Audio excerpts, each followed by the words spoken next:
Good morning. Are you Janetta Pugh? I am the beneficiary of that estate. You're the what? I am the beneficiary of that estate. You're the beneficiary of what estate? Answer my questions, please, ma'am. I'm just trying to understand. Beneficiary of that estate. Okay. What's the announcement?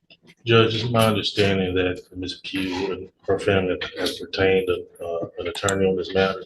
You may, I don't know if you remember, Judge, this one I was originally appointed on, and we were on the trial docket. She hired a new attorney at that point. Mr. Norwood, who was on the case for a while and then withdrew.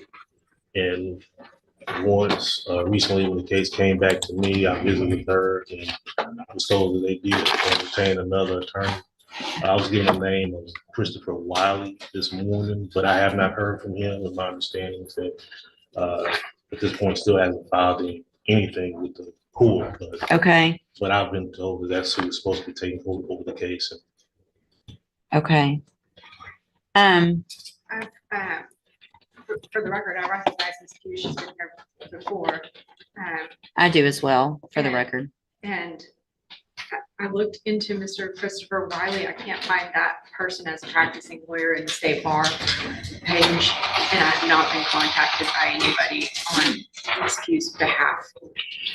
All right. So, Ms. Pugh, Mr. Lewis has been appointed to represent you at this point. Obviously, you know as well as anyone that you're in custody and we want to get your case taken care of.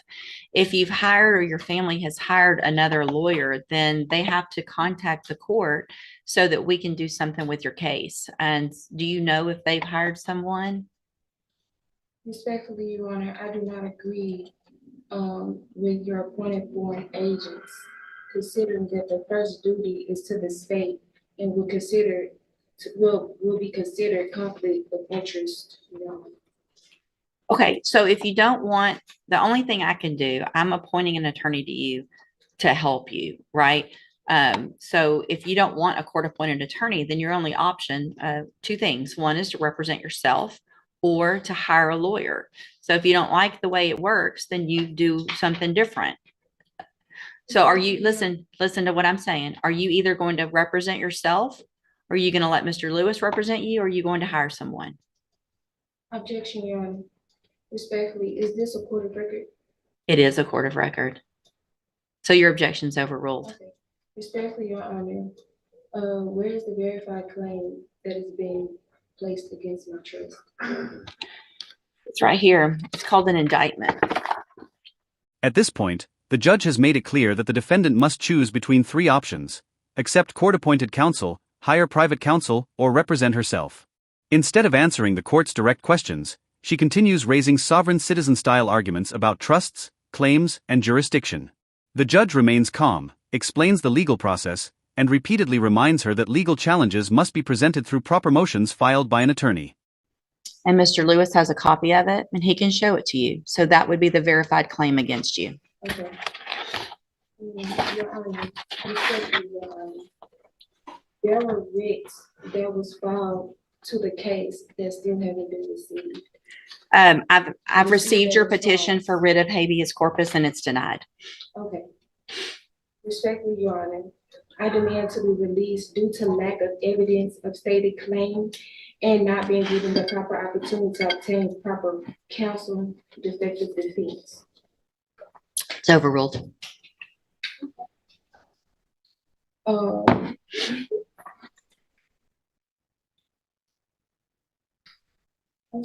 You're running out, aren't you? No, it's fine. So here's the thing, Ms. Pugh. I appreciate your position, but listen, Respectfully, Your Honor, Ms. Pugh, don't speak over me. Respectfully, Your Honor, for my incarceration. Ms. Pugh, just because you say respectfully does not mean that you get to interrupt me. That's disrespectful, right? Hang on. Listen to me. Everything you have there is overruled. And here's one of the reasons why, is because you have a lawyer. And your lawyer will file the appropriate motion. You're interrupting me again, which is disrespectful. So I'm going to leave Mr. Lewis as your attorney unless you choose to represent yourself or hire someone else. I'm going to give you 2 weeks to determine what you're going to do. You can go back.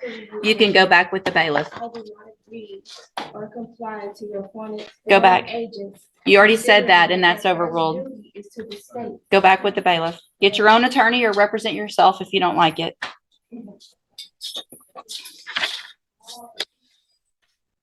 In the end, the judge rejected every objection and demand presented during the hearing.